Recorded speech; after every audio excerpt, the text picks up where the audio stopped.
नमस्कार, सुप्रभात, स्वागत, अभिनंदन एक बार पुनः आप सभी का आज की इस प्यारी सी सुबह में सब रंग कार्यक्रम में। मित्रों, यदि जीवन में कुछ बनना है, कुछ पाना है, तो बहुत बहुत आवश्यक है कि हमारे जीवन में क्लैरिटी हो। बहुत महत्व रखता है। जब तक क्लैरिटी नहीं है ना, तब तक हम उलझे रहते हैं, कहीं भी नहीं पहुंच पाते। क्लैरिटी अर्थात मुझे करना क्या है, मुझे जाना कहाँ है, मुझे पाना क्या है, कब तक पाना है, कैसे पाना है। जो इस चीज़ में क्लियर हो जाता है ना, वो व्यक्ति कभी भी नहीं भटकता। अन्यथा मन भटकाता रहता है, ये कर ले, वो कर ले, या कुछ मत कर तो बैठा रहा है, कल कर लेना, परसों कर लेना, अभी तो जीवन बहुत लंबी पड़ी हुई है, तमाम प्रकार की बातें होती हैं। और जब क्लैरिटी आ जाती है ना, तो व्यक्ति फिर बैठता नहीं, उसे एक दिशा मिल जाती है, वो एक सही दिशा में चलना शुरू कर देता है, एक स्पीड आ जाती है जीवन में और वो लक्ष्य की ओर बढ़ने लगता है। इसीलिए मित्रों, यदि कुछ बनना है, कुछ पाना है, और निश्चित रूप से हम सभी कुछ बनना चाहते हैं, कहीं पहुंचना चाहते हैं, कुछ पाना चाहते हैं, कुछ करके दिखाना चाहते हैं, तो पहली बहुत महत्वपूर्ण बात है मित्रों, जिससे आज मैं शुरुआत कर रहा हूँ सब रंग की, वो है क्लैरिटी। अपने अंदर पूरी तरह क्लैरिटी लाएं, ये आपके पूरे जीवन को बदल देगा। सही समय पर ही श्रेष्ठ प्राप्ति होती है। हर आशीर्वाद का अपना एक निश्चित समय होता है। कभी कभी हमें लगता है कि हमारी प्रार्थनाओं का उत्तर नहीं मिल रहा, लेकिन वास्तव में परमात्मा सही समय की तैयारी कर रहा होता है। जो आज नहीं मिला, वो शायद कल और बेहतर रूप में मिलने वाला हो। विश्वास बनाए रखें, जब समय पूर्ण होता है, तब ईश्वर की कृपा ऐसे प्रकट होती है कि प्रतीक्षा भी सार्थक लगने लगती है। दूसरी बात मित्रों, डिसिप्लिन। डिसिप्लिन हमारा सबसे बड़ा हथियार है। मोटिवेशन कभी कभी आता है कि नहीं, अब मुझे करना है, अब मुझे ये कर जाना है, वो कर जाना है। ये मोटिवेशन कभी कभी आता है जो उत्साह से भर देता है, लेकिन डिसिप्लिन आपको रोज रोज आगे बढ़ाता है। यदि आप टफ टाइम में भी अपने नियमों के पक्के हैं, अपने डिसिप्लिन का पालन करते हैं, तो निश्चित मानिए आप सबसे अलग हट करके बन जाते हैं। आप शिखर की ओर सतत बढ़ते रहते हैं, क्योंकि रियल गेम जो है ना, वो कंसिस्टेंसी का ही है। आप सतत रूप से कर रहे हैं, सतत रूप से आगे बढ़ रहे हैं, डिसिप्लिन्ड है आपकी लाइफ। आप कभी भी कोई ऊपर नीचे बात नहीं कर रहे हैं कि आज ये है तो मैं नहीं करूँगा, आज वो है तो मैं नहीं करूँगा। नहीं, डिसिप्लिन आपका सबसे बड़ा हथियार है, जो आपको निरंतर आगे बढ़ाता है, बेहतरीन बनाता चलता है, शिखर की ओर लेकर के चलता है। इसीलिए इस सुंदर से गुण को अवश्य अपने जीवन में धारण कर लें, डिसिप्लिन्ड लाइफ। नमस्कार, ओम शांति। हम जो ये जीवन व्यतीत करते हैं, हम बहुत कुछ कर रहे हैं। आप पढ़ाई कर रहे हैं, व्यवसाय कर रहे हैं, जॉब कर रहे हैं, घर को संभाल रहे हैं, परंतु इन सब में हम कुछ न कुछ चाहते हैं। जैसे सुख चाहते, शांति चाहते, सफलता चाहते, परंतु इन सब में वास्तव में आवश्यकता क्या है पता है? कि शरीर की भाषा को सुनना सीखो। आपको शायद आश्चर्य होगा कि शरीर कैसे बात करता है। सचमुच शरीर बात करता है। जब आप थक जाते हैं, शरीर आपको कुछ कह रहा है। कुछ आप बेचैनी का अनुभव करते हैं, शरीर आपको कुछ कह रहा है।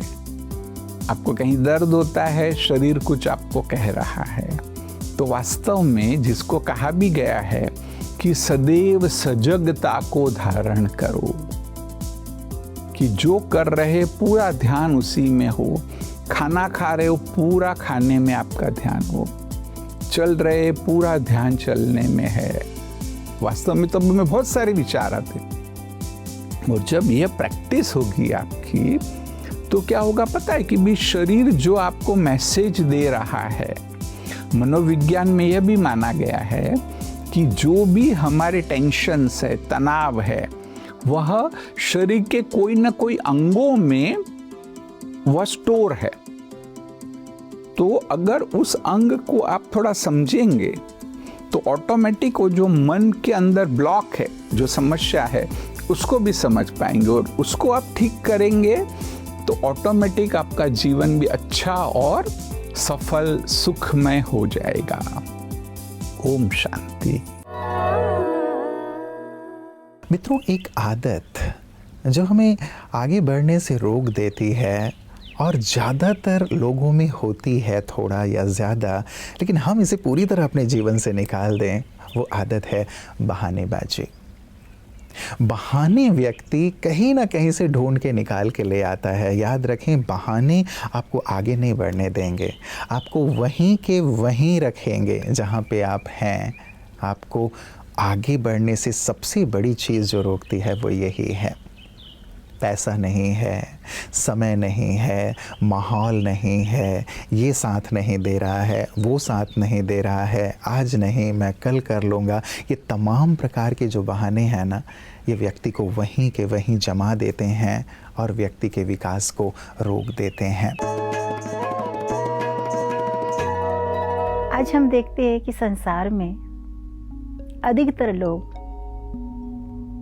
योगा और योग को ही एक समान मानते हैं, लेकिन प्रजापिता ब्रह्मा कुमारी संस्था में हमें ये सिखाया जाता है, योगा एक शरीर का व्यायाम है, लेकिन योग ये आत्मा का परमात्मा के साथ संबंध जुड़ता है, क्योंकि दोनों भी शरीर के लिए आज भौतिक जीवन में आवश्यक है। योगा भी और योग भी बहुत अच्छी जीवन शैली है जो सभी ने अपनाया है और हर एक को अपनाना भी चाहिए, क्योंकि कहा जाता है तन तंदुरुस्त तो मन तंदुरुस्त। लेकिन परमात्मा हमें सिखाते हैं, अगर मन तंदुरुस्त है तो तन अपने आप तंदुरुस्त हो ही जाता है। अगर हम मन को ठीक रखते हैं तो तन प्रभावशाली बनता है और वो अधिक शक्तिशाली होकर के कार्य करता है। तो आज हम देखते हैं परमात्मा हमें योगा के साथ साथ योग सिखाते हैं। योग का अर्थ है आत्मा का कनेक्शन परमात्मा से जोड़ना, क्योंकि योग से हम भिन्न भिन्न शक्तियों को अपने जीवन में धारण कर सकते हैं। योग से आत्मा और परमात्मा का मिलन होता है और योग करने से परमात्मा को याद से आत्मा, मन, बुद्धि अधिक शक्तिशाली बनती हैं। हमारे अनेक नए नए कार्य बड़े उमंग और उत्साह के साथ बहुत अच्छे तरीके से मना सकते हैं जब हम योगा के साथ साथ अपने जीवन प्रणाली में भी योग को अपने जीवन में मनाते हैं, क्योंकि योग हमें अनेक कार्यों में सहज और सफलता दिलाता है। तो आइए आज हम अपने आप को जिस प्रकार हम योगा करके स्वस्थ रखने की जीवन कला सीखते हैं, तो अगर हम समय निकालकर 2 मिनट परमात्मा की याद में बैठेंगे तो हम अपने आप को सदा ही स्वस्थ रख पाएंगे और राजयोग से आत्मा से परमात्मा कनेक्शन जोड़ने से हम सदा हल्के भी रहेंगे। मित्रों, जीवन में एक चीज़ और हम बहुत गहराई से अपने साथ लेकर के चलें कि मुझे पेन को पावर में बदल देना है, ब्रेक डाउन को ब्रेक थ्रू में बदल देना है। हर दर्द, हर तकलीफ कहीं ना कहीं कोई सीख लिए हुए होती है, मुझे उस सीख को लेकर के आगे बढ़ना है। यदि हमने ये कला सीख ली कि पेन मुझे तोड़ नहीं सकता, मैं पेन को पावर में बदलने वाला हूँ, कोई भी चीज़ मुझे पीछे नहीं खींच सकती, लेकिन उस पीछे खींचने वाली चीज़ से भी मैं कुछ अच्छी चीज़ लेकर आगे बढ़ूँगा। आगे बढ़ने का जो ये उत्साह है, ये उमंग है, ये सचमुच हमें मंजिल की ओर लिए चलता है। बस हमें ध्यान इस चीज़ का रखना है कि दर्द हमें बिठा ना दें, निराशा के गर्त में ना धकेल दें।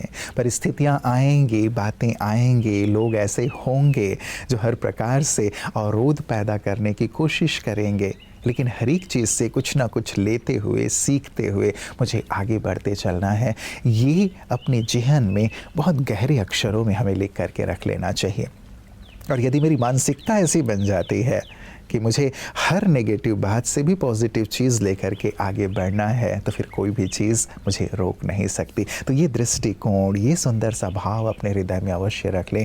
हर दर्द को मैं मजबूती में परिवर्तित कर दूंगा, हर टूटने वाली स्थिति से भी मैं कुछ अच्छी बात लेकर के आगे बढ़ूंगा, हर नकारात्मक बात से भी मैं सीख करके कुछ पॉजिटिव उठा करके आगे बढ़ूंगा, ये भाव अपने अंतर में रख करके चलने वाला निश्चित रूप से मंजिल की ओर बढ़ता है और संसार में कुछ करके दिखाता है। ओम शांति। श्रीमद् भगवद गीता मानव जीवन में कर्म बंधनों से मुक्त होने की एक अनोखी विधि है, जिसमें मनुष्य आत्मा को जिस बंधन से दुख ही मिला है और वो बंधनों से मुक्त होना चाहता है, तो कितना भी हाथ पैर मार ले वो बंधनों से मुक्ति नहीं हो सकता। कितना पूजा पाठ किया, तीर्थ यात्राएं की, सत्संग किया, लेकिन मुक्त होने की विधि हथेली में होते हुए भी समझ नहीं पाए। उसकी विधि परमात्मा गीता के माध्यम से बताते हैं। कर्म योग ही कर्म बंधन से मुक्त होने की विधि है, जिसके लिए परमात्मा कहते हैं न माम कर्माणि लिम्पन्ति न मे कर्म फले स्पृहा। अर्थात अपना बताते हैं भगवान कि मुझे कोई कर्म लिपायमान नहीं होते हैं और मुझे कोई कर्म फल की इच्छा नहीं है। जब मनुष्य आत्माएं इच्छा रहित होकर कर्म करना सीखते हैं, कर्तव्य परता की भावना से, या कराने वाला ऊपर वाला करा रहा है, निमित्त मात्र ट्रस्टी बन के कर्म करना सीखते हैं, तब मनुष्य आत्माएं कर्म बंधनों से मुक्त हो सकते हैं। तो कर्म बंधनों से मुक्त होने के लिए एक तो भगवान के साथ जुड़ के रहना, साथ में कर्म करते हुए कर्म कॉन्शियस, एक्शन कॉन्शियस ना बने, सोल कॉन्शियस बने, तब मनुष्य आत्माएं कर्म बंधनों से मुक्त हो सकते हैं। ये विधि गीता में सदियों से है, लेकिन हम अपनाने में पीछे रह गए। अब समय है हम कर्म करें, लेकिन कर्मासक्ति में व्यस्त होकर या कर्म के मोह में फंसकर कर्म ना करें।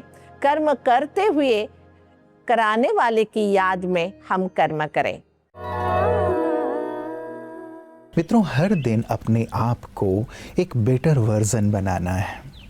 बेटर वर्जन, जैसा कल था वैसा ही मैं आज रहूं, नहीं, एक बेटर वर्जन, बेहतरी आती चले हर चीज़ में, ये मुझे तय करना है। ये मैं ही करूँगा, कोई और नहीं करेगा। मेरी आज की मेहनत मेरे कल के वर्जन को तय करती है कि आज मैं अपने आप पर कितना निवेश कर रहा हूँ, कितनी मेहनत कर रहा हूँ, कितने अपने स्किल्स को और भी ज़्यादा निखार रहा हूँ, कितने अपने अंतर को मैं और परिष्कृत करता चल रहा हूँ। आज जितना मैं इस पर श्रम करूँगा, कल एक बेहतर वर्जन मेरे सामने होगा। इसीलिए रोज़ रात को अपने आप से ये ज़रूर प्रश्न कर लिया करें कि क्या आज मैं कल से बेहतर हुआ? और यदि आपका उत्तर हाँ में आता है ना, तो आपकी जीत पक्की है। आप जो संसार को देना चाहते हैं, आप जीवन में जो करना चाहते हैं, जो पाना चाहते हैं, जो बनना चाहते हैं, वो आपके लिए तय है कि आप वो ज़रूर पाएंगे, क्योंकि आप डे बाय डे उसकी ओर बढ़ रहे हैं। लेकिन हाँ, बहुत ऑनेस्टी से ये उत्तर मेरे हृदय से आना चाहिए कि हाँ, आज तुम और एक कदम बेहतर हुए हो। इसीलिए रोज़ अपने आप को एक बेटर वर्जन बनाते चलें। तो मित्रों, आपने जो भी अपने जीवन के लिए सोचा है, जहां आप पहुंचना चाहते हैं, जो आप बनना चाहते हैं, वो आप जल्द से जल्द बने। ये सुंदर पांचों बातें जिसकी चर्चा आज हमने सब रंग में की है, उस पर चिंतन ज़रूर कीजिएगा, क्योंकि यही आपको उस बुलंदी पर पहुंचाएंगे जहां आप पहुंचना चाहते हैं। ढेर सारी दुआओं और मंगल कामनाओं के साथ नमस्कार। ओम शांति।